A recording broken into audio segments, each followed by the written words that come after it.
ദൈവനാമത്തിൽ ഏവർക്കും എൻ്റെ സ്നേഹവന്ദനം. ദൈവിക ശുശ്രൂഷ രംഗത്ത് എൻ്റെ തലമുറയിൽപ്പെട്ട മൂന്നാമത്തെ തലമുറയിൽപ്പെട്ട ഒരു വ്യക്തിയാണ് ഞാൻ. എൻ്റെ പിതാവും പിതാവിൻ്റെ പിതാവ്, അതായത് വല്യപ്പച്ചനും CSI ദക്ഷിണകാല മഹായിടവകയുടെ വിവിധ സഭകളിൽ ശുശ്രൂഷ ചെയ്ത വ്യക്തികളാണ്. എൻ്റെ പിതാവ് റവറൻ TW എബ്രഹാം ദക്ഷിണകാല മഹായിടവകയിൽ സുദീർഘമായ സേവനം നിർവഹിച്ച് 2000 സഭാ ശുശ്രൂഷയിൽ നിന്ന് വിരമിക്കുകയും പിന്നീട് വിശ്രമത്തിന് ശേഷം വിശ്രമ ജീവിതത്തിലും സഭയുടെ ശുശ്രൂഷകൾ വളരെ താല്പര്യത്തോടുകൂടെ പങ്കെടുക്കുകയും ചെയ്ത വ്യക്തിയാണ്. 2012 ഖത്തർ സന്നദ്ധിയിലേക്ക് പിതാവ് പ്രവേശിപ്പിക്കപ്പെട്ടു. പിതാവിൻ്റെ പിതാവ് തിമോത്തിയോസ് ഉപദേശി ഇപ്പോൾ കൊല്ലം കൊട്ടാരക്കര മഹായിടവകയുടെ ഭാഗമായ സ്ഥലങ്ങളിൽ ഏറ്റവും സുദീർഘമായ ശുശ്രൂഷ നിർവഹിച്ച ഒരു വ്യക്തിയായിട്ടാണ് തിമോത്തിയോസ് ഉപദേശി അറിയപ്പെടുക. ക്രിസ്തീയ മാർഗത്തിലേക്ക് ഞങ്ങളുടെ കുടുംബം കടന്നു വന്നിട്ട് അധികം കാലങ്ങളൊന്നുമായിട്ടില്ല എങ്കിലും അതിൻ്റെ ഒരു 4ാം തലമുറയിൽപ്പെട്ട വ്യക്തിയാണ് ഞാൻ. എൻ്റെ വല്യപ്പച്ചനായ തിമോത്തിയോസ് ഉപദേശി, ആ ഉപദേശിയുടെ മാതാപിതാക്കളാണ് ആദ്യമായി ക്രിസ്തീയ വിശ്വാസത്തിലേക്ക് കടന്നു വരുവാൻ ഇടയായിത്തീർന്നത്. ഞാൻ കേട്ടിട്ടുള്ളത് അവർ വിദേശ മിഷണറിമാരിൽ നിന്നും നേരിട്ട് ക്രൈസ്തവ വിശ്വാസം സ്വീകരിച്ച വ്യക്തികളാണ് എന്നുള്ളതായിരുന്നു. അപ്പോൾ അവരുടെ മക്കൾക്ക് എന്ത് പേരിടണമെന്നുള്ള ഒരു താല്പര്യം സായിപ്പന്മാരോട് അല്ലെങ്കിൽ വിദേശ മിഷണറിമാരോട് ചോദിക്കുകയും അവർ നിർദ്ദേശിച്ചതായ പേരുകൾ തങ്ങളുടെ മക്കൾക്ക് ഇടുകയും ചെയ്തു. അങ്ങനെ വിദേശ മിഷണറിമാരാൽ സുവിശേഷം കേൾക്കുകയും അവരിൽ നിന്നും സ്നാനം സ്വീകരിച്ച് ക്രൈസ്തവ സഭയുടെ ഭാഗമായി തീരുകയും ചെയ്തു. അതിൻ്റെ ഒരു പിൻതലമുറയിൽപ്പെട്ട ആളെന്ന നിലയിൽ മുൻ തലമുറ ചെയ്തതായ ആ വലിയ പ്രവൃത്തിയെ ഓർത്ത് ദൈവത്തിന് സ്തോത്രം ചെയ്യുവാനായിട്ട് ഞാൻ ആഗ്രഹിക്കുന്നു. പ്രത്യേകിച്ച് എൻ്റെ ഒരു ശുശ്രൂഷ ജീവിതത്തിലേക്ക് കടന്നു വരുമ്പോൾ എന്തുകൊണ്ട് ഈ ഒരു ശുശ്രൂഷയിലേക്ക് കടന്നു വരുവാൻ ഇടയായി എന്ന് ചോദിച്ചാൽ, എൻ്റെ പൈതൽ പ്രായം മുതൽ വളരെ താല്പര്യത്തോടുകൂടെ ഈ ശുശ്രൂഷയെ നോക്കിക്കണ്ടിരുന്ന ഒരു വ്യക്തിയാണ് ഞാൻ. കാരണം പിതാവ് ഈ മഹായിടവകയിലെ അനുഗ്രഹിക്കപ്പെട്ട ഒരു ശുശ്രൂഷകനായിരുന്നു എന്നുള്ളത് തന്നെയാണ്. പ്രത്യേകിച്ച് ആ കാലങ്ങളിൽ പുരോഹിതന്മാർ വളരെ കുറവുള്ള ഒരു സമയത്ത് സഭയുടെ ശുശ്രൂഷകൾ വളരെ സജീവമായി നിൽക്കുകയും അതുപോലെ മഹായിടവകയുടെ വിവിധങ്ങളായ പ്രവർത്തനങ്ങളിൽ പങ്കുചേരുകയും സഭാജനങ്ങളുമായുള്ള ബന്ധത്തിൽ എളിയ പിതാവ് കാണിക്കുന്നതായ താല്പര്യവും ശുശ്രൂഷകളിൽ കാണിക്കുന്നതായ ആത്മാർത്ഥതയും സജീവമായ ദൈവവുമായുള്ളൊരു ബന്ധവും എൻ്റെ പൈതൽ പ്രായം മുതൽ ഞാൻ കണ്ടു വളരുകയും ആ ഒരു ശുശ്രൂഷ മേഖലയിലേക്ക് ഞാൻ ആകർഷകനായി തീരുകയും ചെയ്തു എന്ന് വേണം പറയാൻ. പൈതൽ പ്രായങ്ങളിൽ എന്താകണമെന്ന് മുതിർന്നവർ ചോദിച്ചാൽ ഞാൻ പറയുമായിരുന്നു, എനിക്കൊരു പുരോഹിതനായി തീരണം എന്നുള്ളത്. എൻ്റെ മാതാപിതാക്കൾക്ക് ഞങ്ങൾ 5 മക്കളാണ്. എൻ്റെ മൂത്ത 2 ചേച്ചിമാർ, ഇളയ 3 ആണുങ്ങൾ. അതിൽ 4ാമത്തെ വ്യക്തിയാണ് ഞാൻ. അതുകൊണ്ട് തന്നെ പിതാവിനും ഈ ഒരു ശുശ്രൂഷയിലേക്ക് തൻ്റെ പിൻതലമുറയെ കൊണ്ടുവരണം എന്നുള്ള ഒരു വലിയ താല്പര്യവും എനിക്ക് ശുശ്രൂഷയുടെ ഭാഗമായി തീരുവാനുള്ള വലിയ താല്പര്യവും മുൻ നിർത്തിക്കൊണ്ട് തന്നെ ഈ ശുശ്രൂഷ അതീവ താല്പര്യത്തോടുകൂടെ ചെറിയ പ്രായം മുതൽ ഞാൻ നോക്കിക്കണ്ടിരുന്നു എന്ന് സന്തോഷത്തോടുകൂടെ പറയുവാനായിട്ട് ഞാൻ ആഗ്രഹിക്കുന്നു. തീർച്ചയായും ആ ഒരു ആഗ്രഹത്തോടുകൂടെ വളർന്നു വന്നതുകൊണ്ട് തന്നെ പിതാവ് ശുശ്രൂഷ ചെയ്തതായ ഇടങ്ങളിലെല്ലാം സഭയുടെ എല്ലാ സംഘടനകളിലും സഭയുടെ ശുശ്രൂഷകളിലും ആരാധനകളിലും വളരെ താല്പര്യത്തോടുകൂടെ പങ്കെടുക്കുവാനും അതിൽ എൻ്റേതായ കർത്തവ്യങ്ങൾ നിർവഹിക്കുവാനായിട്ടും വളരെ താല്പര്യം കാട്ടിയിരുന്ന വ്യക്തിയാണ്. പഠനങ്ങൾ മുൻപോട്ട് തുടർന്നുപോയി. +2 കാലഘട്ടത്തിന് ശേഷം ഒരു ഡിഗ്രി കാല തലങ്ങളിലേക്ക് പഠനങ്ങൾ വന്നപ്പോൾ മറ്റേതൊരു വ്യക്തിയെപ്പോലെയും ഈ ശുശ്രൂഷ വേണമോ വേണ്ടയോ എന്നുള്ള ഒരു ചിന്ത എൻ്റെ മനസ്സിലും ഉടലെടുത്തു എന്ന് എനിക്ക് പറയുവാൻ കഴിയും. എന്തുകൊണ്ടാണ് അങ്ങനൊരു ചിന്ത ഉടലെടുത്തത് എന്ന് ഞാൻ വിശ്വസിക്കുന്നത്, സഭയുടെ ശുശ്രൂഷകളിൽ വളരെ ആത്മീയമായ തലങ്ങളിൽ നിൽക്കുമ്പോഴും സഭാ ശുശ്രൂഷ എന്ന് പറയുന്നത് ഒരു വെല്ലുവിളിയുടെ മധ്യത്തിലാണ് ആ ശുശ്രൂഷ മുൻപോട്ട് പോകുന്നത് എന്ന് നമുക്കറിയാം. പലപ്പോഴും ആ ഒരു വെല്ലുവിളികളിൽ ഏറ്റവും സമ്മർദ്ദം അനുഭവിക്കുന്നതായ ഒരു കുടുംബമെന്ന് പറയുന്നത് ആ സഭയിലെ ശുശ്രൂഷകനും കുടുംബവുമാണ്. അതുകൊണ്ട് തീർച്ചയായും ആ ഒരു സമ്മർദ്ദങ്ങൾ, സംഘർഷങ്ങൾ ഞങ്ങളുടെ ജീവിതത്തെയും ബാധിച്ചിട്ടുണ്ട്. അതുകൊണ്ട് ഈ ശുശ്രൂഷ ഇപ്രകാരം വെല്ലുവിളി നിറഞ്ഞതായൊരു ശുശ്രൂഷയിലേക്ക് വരണമോ എന്നുള്ള ചിന്ത എന്നിൽ ഉടലെടുക്കുവാനായിട്ട് ഇടയായിത്തീർന്നു. എങ്കിലും ഡിഗ്രി പഠനത്തിനു ശേഷം ഈ ശുശ്രൂഷയ്ക്ക് കടന്നു വരുവാനുള്ള മുഖാന്തരങ്ങളെ ദൈവം ഒരുക്കിയപ്പോൾ അതിന് പിന്തിരിഞ്ഞു നിൽക്കുവാനായിട്ട് ഞാൻ ആഗ്രഹിച്ചില്ല. കാരണം ഞാൻ ചെറുപ്പം മുതൽ ആഗ്രഹിച്ചു വന്നതായ ഒരു ശുശ്രൂഷ മേഖലയാണ് എന്നുള്ളത് കൊണ്ട് തന്നെയാണ്. സഭാ ശുശ്രൂഷയുടെ ഒരു മുഖത്ത് ദൈവം ഞങ്ങളെ ഇത്രത്തോളം നടത്തി എന്ന് പറയുവാനായിട്ട് വളരെ സന്തോഷമുണ്ട്. ദൈവ ശുശ്രൂഷയുടെ മുഖത്തായിരിക്കുന്നതായ തൻ്റെ ജനത്തെ, തൻ്റെ മക്കളെ ദൈവം കൈവിടുകയില്ല എന്നതിന് ഉത്തമ ഉദാഹരണമാണ് ഞങ്ങളുടെ കുടുംബം എന്ന് പറയുന്നതിൽ എനിക്ക് സന്തോഷമുണ്ട്. കാരണം 2000 എൻ്റെ പിതാവ് സഭയുടെ സജീവ സേവനത്തിൽ നിന്ന് വിരമിക്കുമ്പോൾ ഞങ്ങളുടെ ജീവിതം വളരെ ഒരു പ്രതിസന്ധിയുടെ മധ്യത്തിലായിരുന്നു എന്നുള്ളത് തന്നെയാണ്.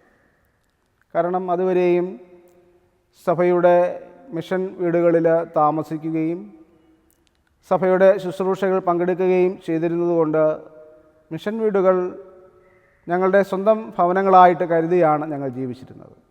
അപ്പോൾ ഓരോ ഇടങ്ങളിലും അങ്ങനെ ശുശ്രൂഷ നിർവഹിച്ചു. എന്നാൽ അതിനിടയ്ക്ക് സ്വന്തമായൊരു ഭവനം സ്വന്തമാക്കുന്നതിനെക്കുറിച്ചുള്ള ഒരു ആഗ്രഹമോ അല്ലെങ്കിൽ ആഗ്രഹമുണ്ടായിരിക്കാം, പക്ഷേ അത് നടന്നില്ല എന്ന് വേണം പറയാൻ. സജീവ സേവനത്തിൽ നിന്നും പിതാവ് വിരമിക്കപ്പെട്ടപ്പോൾ ഇനി എന്ത് എന്നുള്ളൊരു ചോദ്യം ഞങ്ങളുടെ മുമ്പിൽ ഉണ്ടായി എന്നുള്ളതാണ്. എവിടെ താമസിക്കും, എങ്ങനെയാണ് മുൻപോട്ടുള്ള ജീവിതം? വളരെ പ്രതിസന്ധി നിറഞ്ഞതായ ഒരു കാലഘട്ടം. ഞങ്ങളുടെ മക്കൾ, ഞങ്ങളുടെ സഹോദരങ്ങൾ, അതായത് എൻ്റെ സഹോദരങ്ങൾ എല്ലാവരും പഠന ആണ് ഉള്ളത്.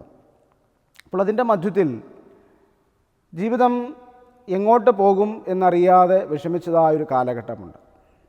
പക്ഷെ അവിടെയും ദൈവം തൻ്റെ മക്കളെ കരുതി എന്നുള്ളതാണ്. സഭയുടെ വലിയ കരുതലും സഭയുടെ വലിയ സംരക്ഷണവും ഞങ്ങൾക്കുള്ളത് കൊണ്ട് തന്നെ അവിടെയും ദൈവം പുതിയ വഴികളെയും വാതിലുകളെയും ഒരുക്കുകയും ഒന്നുമില്ലാത്ത ഇടത്തു നിന്നും ദൈവം ഞങ്ങളെ അതിശയകരമായി കരുതി എന്ന് സന്തോഷത്തോടുകൂടെ പറയട്ടെ. ഈ നിമിഷവും ദൈവം അനുദിനം കരുതുന്നവനാണ് എന്നുള്ള ഉത്തമ ബോധ്യത്തിൽ ജീവിക്കുവാനായിട്ട് ദൈവം കൃപ പകർന്നുകൊണ്ടിരിക്കുന്നു എന്നുള്ളത് വളരെ വാസ്തവമായ ഒരു കാര്യമാണ്. 2000 പിതാവ് സജീവ സേവനത്തിൽ നിന്നും വിരമിച്ചു. 2002 ഡിഗ്രി പഠനം ഞാൻ പൂർത്തിയാക്കുകയും 2003 CSI ദക്ഷിണ കേരള മഹായിടവകയിൽ ഒരു ശുശ്രൂഷകനായിട്ട് എനിക്ക് പ്രവേശിക്കുവാൻ സർവശക്തനായ ദൈവം കൃപ പകർന്നു. 2003 മുതൽ 2006 വരെ വൈദിക പഠനത്തിന് മുമ്പുള്ള 3 വർഷം 2 സഭകളിൽ സുദീർഘമായ ശുശ്രൂഷ നിർവഹിച്ചു. അതിനുശേഷം 2006 മുതൽ 2010 വരെ കണ്ണമുല്ല ഐക്യവൈദിക സെമിനാരിയിൽ BD ബിരുദം പഠനം പൂർത്തീകരിച്ച് അവിടെ നിന്നും പൗരോഹിത്യ ശുശ്രൂഷ രംഗത്തേക്ക് പ്രവേശിക്കുവാനായിട്ടുള്ള മുഖാന്തരങ്ങളെ ദൈവം ഒരുക്കി. 2011 അഭിവന്ദ്യ റൈറ്റ് റവറൻ ധർമ്മരാജ റസാലം തിരുമേനിയാൽ പൗരോഹിത്യ ശുശ്രൂഷയിലേക്ക് പ്രവേശിക്കുവാൻ സർവശക്തനായ ദൈവം ഇടം നൽകി. അന്നു മുതൽ ഇന്ന് വരെയും ഈ ഒരു ശുശ്രൂഷ ഏറ്റവും മഹത്വകരമായി നിർവഹിക്കുവാൻ, ദൈവസന്നിധിയിൽ വിശ്വസ്തയോടുകൂടെ നിർവഹിക്കുവാൻ സർവശക്തനായ ദൈവം കൃപ നൽകി വരുന്നു. ഇതിൻ്റെ മധ്യത്തിൽ പലവിധമായ വെല്ലുവിളികളും ജീവിത പ്രതിസന്ധികളൊക്കെയും ഉണ്ടായി എങ്കിലും അവിടെയെല്ലാം അപ്പോസ്തലനായ പൗലോസ് പറയുന്നത് പോലെ എന്നെ ശക്തനാക്കുന്നവൻ മുഖാന്തരം ഞാൻ സകലത്തിനും മതിയാകുന്നു എന്നുള്ള ആ ഉറപ്പോടും വിശ്വാസത്തോടും കൂടെ ഇതുവരെയും ശുശ്രൂഷ നിർവഹിച്ചു വരുവാൻ സർവശക്തനായ ദൈവം കൃപ പകർന്നു. 2013 കുടുംബ ജീവിതത്തിലേക്ക് പ്രവേശിക്കുവാനും പിന്നെ ഒരുമിച്ച് കുടുംബമായി ഈ ശുശ്രൂഷയുടെ മുഖത്തായിരിക്കുവാൻ ദൈവം കൃപ പകരുന്നു. ശുശ്രൂഷയുടെ മുഖത്ത് ദൈവം നൽകിയതായ ഏറ്റവും വലിയ ദാനമായിട്ട് എൻ്റെ പൈതലിനെ ഞാൻ കരുതുകയാണ്. വിവാഹത്തിന് ശേഷം 9ാമത്തെ വർഷമാണ് പ്രിയ കുഞ്ഞിനെ ഞങ്ങൾക്ക് ഞങ്ങളുടെ ജീവിതത്തിൽ ദാനമായിട്ട് ലഭിക്കുന്നത്. അതൊരു വലിയ പ്രാർത്ഥനയുടെ മുഖത്തായിരുന്നു എന്ന് എനിക്ക് വിശ്വസിക്കുവാനും ഉറപ്പോടെ പറയുവാനും കഴിയും. കാരണം വിവാഹശേഷം കാലങ്ങൾ പിന്നിടുമ്പോൾ ഒരു തലമുറയെക്കുറിച്ചുള്ള ഒരു വലിയ ആധി ഞങ്ങളുടെ ജീവിതത്തിലുണ്ടായപ്പോൾ ഞങ്ങളായിരുന്നതായ ഇടങ്ങളിലെ സഭയും ഞങ്ങളെ അറിയുന്നവരും ഞങ്ങളുടെ കുടുംബവും ഒരു തലമുറയ്ക്ക് വേണ്ടി പ്രാർത്ഥിക്കുവാനായിട്ട് ഇടയായി തീർന്നു എന്നുള്ളതാണ്. പലവിധമായ പ്രതിസന്ധികൾ അതിൻ്റെ മധ്യത്തിലുണ്ടായിരുന്നു. എന്നാൽ ദൈവം ആഗ്രഹിച്ചതായ സമയത്ത് പൈതലിനെ ദാനമായിട്ട് നൽകുകയും ഇന്ന് ഞങ്ങളുടെ ജീവിതത്തിൽ അതൊരു വലിയ ദൈവദാനമായി ഞങ്ങൾ കരുതുകയും പ്രിയമകളെ ദൈവം ഇത്രത്തോളം ശക്തീകരിച്ച് ബലപ്പെടുത്തുകയും ചെയ്യും. ഓരോ നിമിഷവും ആ കുഞ്ഞിലേക്ക് നോക്കുമ്പോൾ ദൈവം നടത്തിയതായ വിധങ്ങളെയും ദൈവം കരുതിയതായ വഴികളെയൊക്കെ ഓർത്ത് ദൈവത്തിന് സ്തോത്രമർപ്പിക്കുവാനായിട്ട് സാധിക്കും. അതുകൊണ്ട് തന്നെ ഈ ഒരു ദൈവിക ശുശ്രൂഷയുടെ മുഖത്ത് ദൈവം അനുദിനം ഞങ്ങളെ ശക്തിപ്പെടുത്തുന്നു എന്ന് സന്തോഷത്തോടു കൂടെ പറയട്ടെ. ഞാൻ എന്നെ കാണുന്നത്, ഒരു ശുശ്രൂഷകൻ എന്ന വിധത്തിൽ ഞാൻ എന്നിലേക്ക് നോക്കിക്കാണുന്നത് ഞാൻ അനേകം കുറവുകളുള്ള ബലഹീനതകളുള്ള ഒരു വ്യക്തിയായിട്ടാണ്.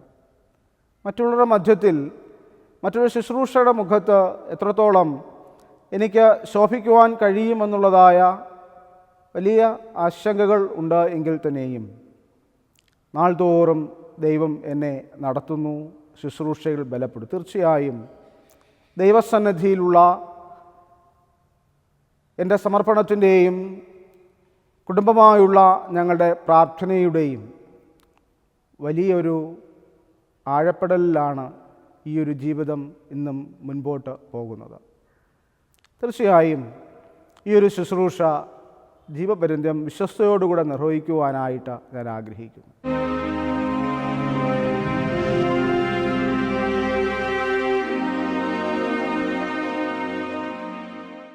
എനിക്കുണ്ടായ ദൈവവിളിയെക്കുറിച്ച് ഞാൻ പറയുകയാണ് എങ്കിൽ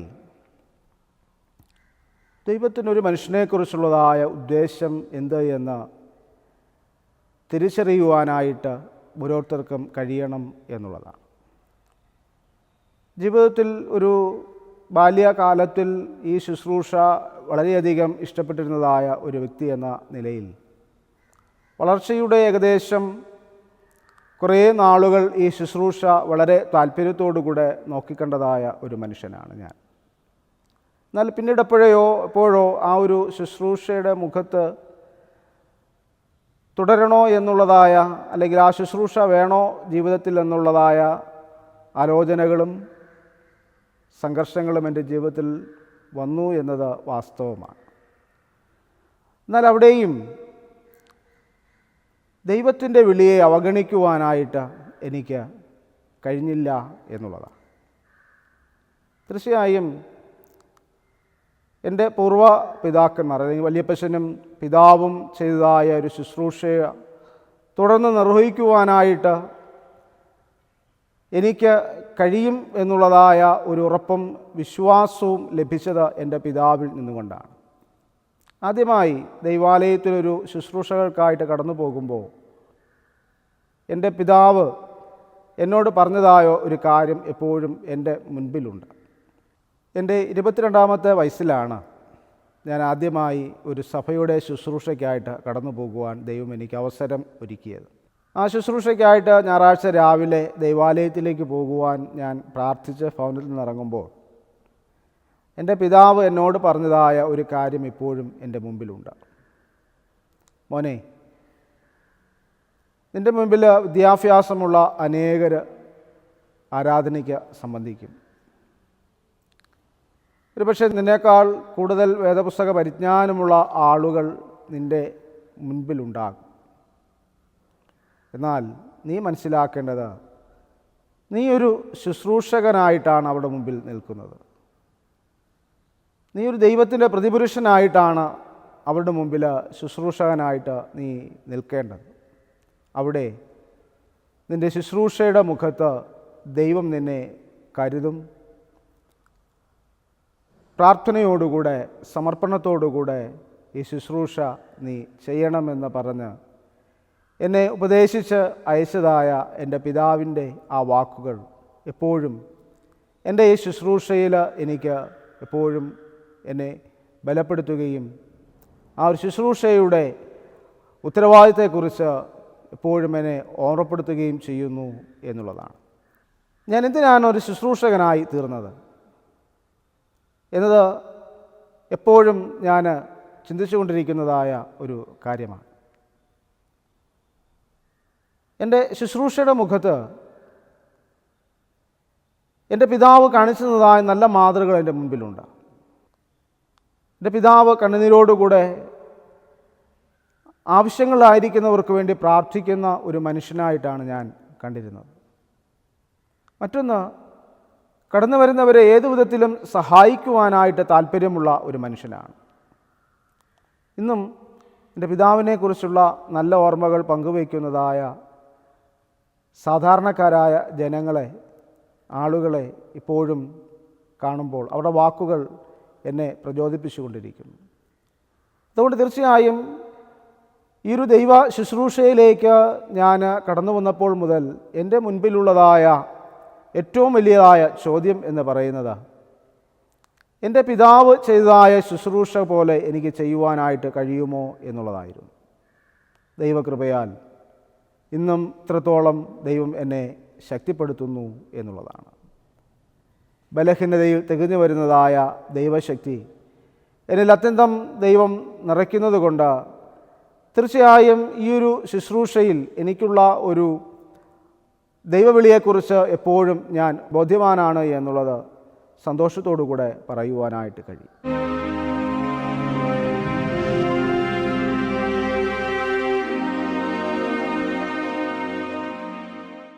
ദൈവവിളിയെക്കുറിച്ചുള്ള എൻ്റെ ഒരു കാഴ്ചപ്പാട് പറയുകയാണ് എങ്കിൽ അത്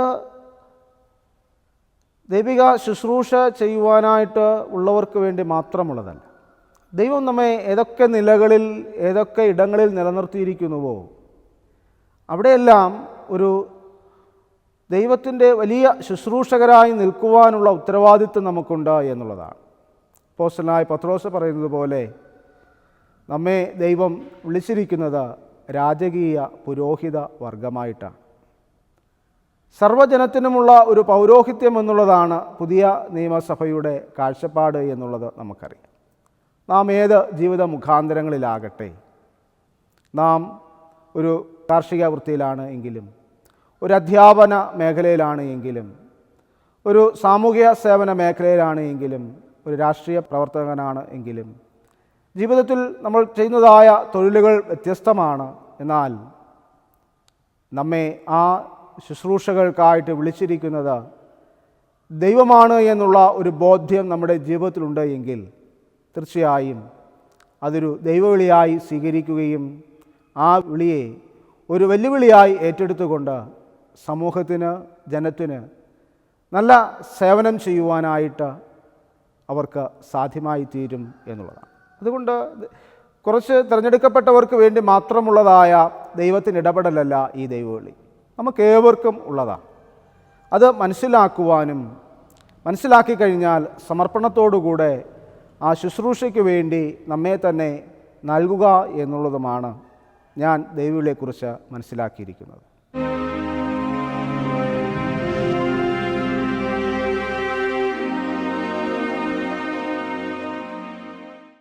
ഒരു പുരോഹിതൻ എന്ന നിലയിൽ ഞാൻ സേവനമനുഷ്ഠിക്കുന്ന ഒരു സഭയുടെ ശുശ്രൂഷയുടെ മുഖത്ത് മാത്രമല്ല, മറ്റ് സാമൂഹിക പ്രവർത്തനങ്ങളിലും എൻ്റേതായ കർത്തവ്യങ്ങൾ നിർവഹിക്കുവാനായിട്ട് എനിക്ക് ഉത്തരവാദിത്തമുണ്ട് എന്ന് വിശ്വസിക്കുന്ന ഒരു വ്യക്തിയാണ് ഞാൻ. അതുകൊണ്ട് ദൈവം വരുന്ന നാളുകളിൽ എന്നെ ഏതൊക്കെ നിലകളിൽ, ഏത് സ്ഥാനങ്ങളിൽ നിലനിർത്തുന്നുവോ അവിടെ ദൈവത്തിൻ്റെ ആ ഒരു പദ്ധതിക്കനുസരിച്ച് എൻ്റെ ജീവിതത്തെ നോക്കിക്കാണുവാനായിട്ട് ഞാൻ ആഗ്രഹിക്കുന്നു. ഒരു സഭയുടെ ഉത്തരവാദിത്തമുണ്ട്, എന്നാൽ സമൂഹത്തോട് എനിക്കൊരു പ്രതിബദ്ധതയുണ്ട് എന്നുള്ളതാണ്.